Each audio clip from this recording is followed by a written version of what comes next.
હવે ભાઈ મોટા ભાગે હું ફિલ્મોને છે ને ફર્સ્ટ ડે ફર્સ્ટ શોની અંદર જ જોવાની ટ્રાય કરું છું, પણ ઘણી બધી વખત એવું થાય છે કે સવારના શોમાં કોઈ પણ ઓડિયન્સ ના હોવાના કારણે શો જે છે એ કેન્સલ થઈ જાય છે. એટલે હવે મેં ગુજરાતી ફિલ્મોને ફર્સ્ટ ડે ફર્સ્ટ શોની અંદર જોવા જવાની જગ્યાએ જે સેકન્ડ શો હોય છે, જે બપોરનો 12 વાગ્યાનો અને 1 વાગ્યાનો જે શો હોય છે એની અંદર જોવા જવાનું ચાલુ કર્યું છે. અને મેં તારો થયો ફિલ્મને પણ એ જ વિચારથી કે આ ફિલ્મનો ફર્સ્ટ શોમાં કોઈ પણ ઓડિયન્સ જોવા નહીં આવે, એટલે આ ફિલ્મનો શો થિયેટરવાળા કેન્સલ કરી દેશે.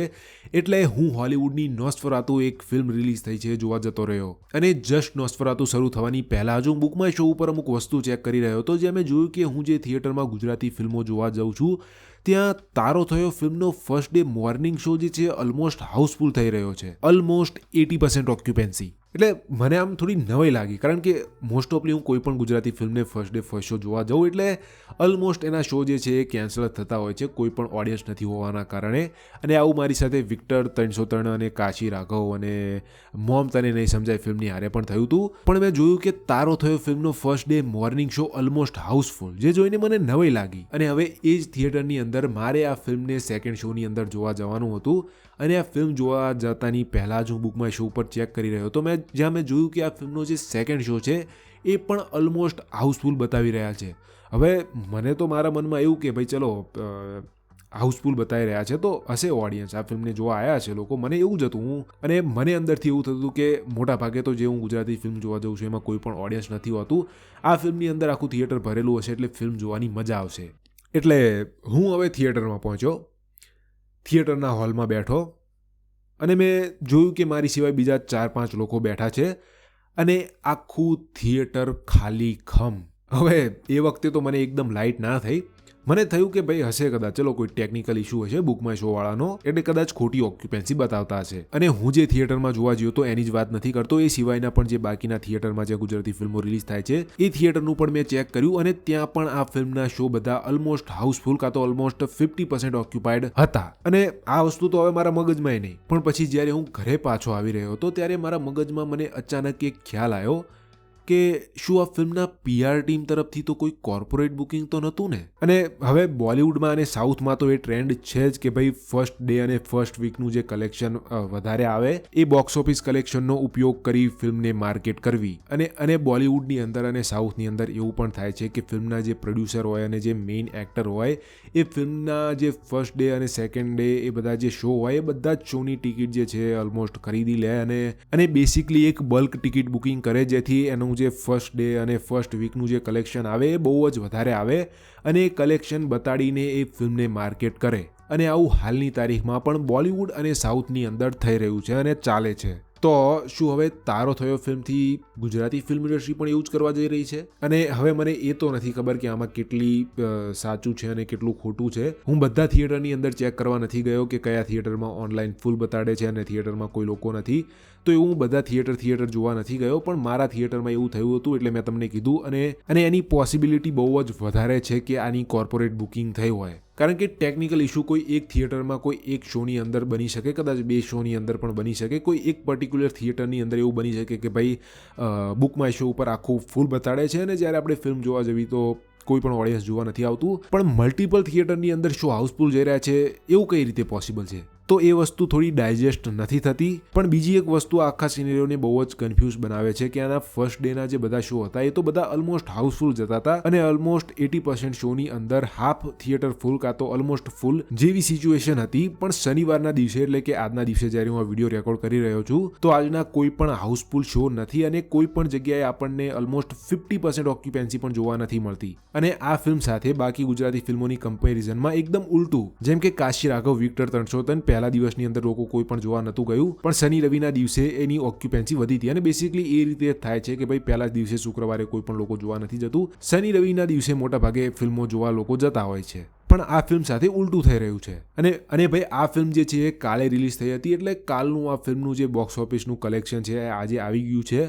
અને આ ફિલ્મનું ફર્સ્ટ ડેનું કલેક્શન જે છે એ 7 લાખ રૂપિયા થયું છે, જે મારા ખ્યાલથી આ ફિલ્મ માટે બહુ જ વધારે છે, કારણ કે ફિલ્મની જે પ્રમાણેની હાઇપ છે એ હાઇપ પ્રમાણે ફિલ્મનું કલેક્શન જે છે એ 1 લાખ રૂપિયા જ હોવું જોઈએ હતું. પણ જેમ કે મેં કીધું કે ઘણા બધા થિયેટરમાં ઓલમોસ્ટ શો હાઉસફુલ જઈ રહ્યા હતા, કાં તો 50% ઓક્યુપન્સી હતી, તો આટલું કલેક્શન આવે એમાં કોઈ નવાઈ નથી. અને અગેન હવે આ વાતમાં કેટલી સચ્ચાઈ છે, કેટલી ખોટ છે, તો મને એટલી બધી નથી ખબર. મારો જે એક એક્સપિરિયન્સ હતો એ એક્સપિરિયન્સના અંદાજે હું તમને આ બધું કહી રહ્યો છું. જો તમને આના વિશે કોઈ થોડી વધારે માહિતી હોય તો તમે મને જરૂર જણાવજો અને તમારા વિચાર મને કોમેન્ટમાં જરૂર કહેજો. Anyway, let's review the film. હવે સૌથી પહેલા તો એ કહી દઉં કે મને આ ફિલ્મ નથી ગમી, પણ એનો મતલબ એ પણ નથી કે તમને પણ આ ફિલ્મ નહીં ગમે. અને આ વસ્તુને હું બહુ જ સિમ્પલ ભાષામાં સમજાવતા અને આ ફિલ્મને તમને રિકમેન્ડ કરતા હું એટલું જ કહીશ કે તમે આ ફિલ્મનું ટ્રેલર જુઓ. જો તમને આ ફિલ્મના ટ્રેલરમાં મજા આવે, જો આ ફિલ્મનું ટ્રેલર તમને ગમે, તો ફિલ્મ તમને ડેફિનેટલી ગમશે. ફિલ્મ જોવામાં તમને ડેફિનેટલી મજા આવશે. તમે એ લોકોમાંથી છો જેને આ ફિલ્મનું ટ્રેલર ગમ્યું છે અને આ ફિલ્મ જોવા જવાનું વિચાર્યું છે, તો તમે આ ફિલ્મને થિયેટરમાં જોવા જઈ શકો છો. તમને ફિલ્મ જોવામાં મજા પણ આવશે.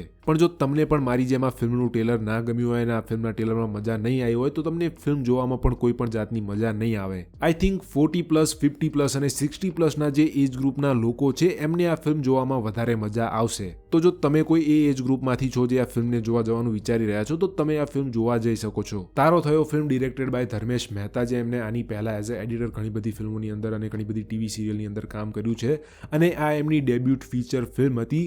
અને આ ફિલ્મનું સ્ક્રીન પ્લે લખવાનું કામ કર્યું છે કાજલ ઓઝાએ, જેને આની પહેલા એઝ અ રાઇટર અને એક્ટર ચાંદલો નામની ફિલ્મમાં, જેની અંદર આપણને શ્રદ્ધા ડાંગર પણ જોવા મળ્યા હતા, એ ફિલ્મની અંદર કામ કરી ચૂક્યા છે. અને આ ફિલ્મની અંદર પણ આપણને એ મેઇન લીડ કેરેક્ટરમાં જોવા મળે છે અલોંગ વિથ હિતેન કુમાર, જેમાં Kajal Ojha as a story writer એમનું સ્ટોરી લખવાનું જે કામ હતું એ સારું હતું. એમની જે સ્ટોરી હતી એ બહુ જ સારી હતી, પણ એમનું આ ફિલ્મનું જે સ્ક્રીન પ્લે હતું, આ ફિલ્મને લઈને એમની જે સ્ક્રીન પ્લે રાઇટિંગ હતી એ બહુ જ નબળી, બોરિંગ અને સ્લો હતી. અને overall film was a 2.5 fucking hour long. 2.5 કલાકની ફિલ્મ ના હોત ને એની જગ્યાએ ખાલી 1.5 કલાકની ફિલ્મ હોત, તો પણ આ ફિલ્મ એક બહુ જ સારી એવી ફિલ્મ બની શકત. અને આ ફિલ્મની અંદર લિટરલી એક ડોક્ટર અને એની એક જીએફનું કેરેક્ટર છે જે એકબીજાને પ્રેમ કરે છે પણ લગ્ન કરવા નથી માંગતા.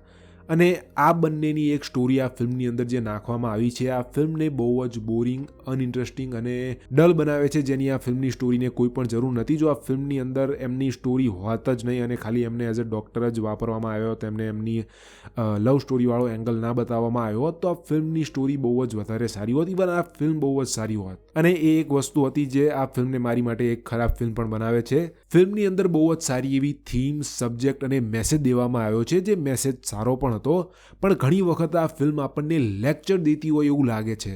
અને જ્યારે મને કોઈ પણ film instead of delivering the message film starts to lecture me, મને એ જરાય નથી ગમતું. મને એ ટાઈપની ફિલ્મો જરાય નથી ગમતી. Kajal Ojha is a good story and dialogue writer, may be she is a good novelist, but she is not a good screen writer. અને આ ફિલ્મની અંદર એમને as a main lead character પણ કામ કર્યું છે. અને being really honest, she is also a not a very good actress. અને મને એવું લાગે છે કે એમની એક્ટિંગમાં એટલી બધી પ્રોબ્લેમ નથી, પણ એમનું એ જે કેરેક્ટર હતું એ બહુ ડલ હતું as compare to Hiten Kumar's character. Hiten Kumar પણ આ ફિલ્મની અંદર ઘણી બધી જગ્યાએ સારી એક્ટિંગ કરતા હોય એવું લાગતું હતું, પણ ઘણી બધી જગ્યાએ બહુ જ ઓવર એક્ટિંગ કરતા હોય એવું પણ લાગતું હતું.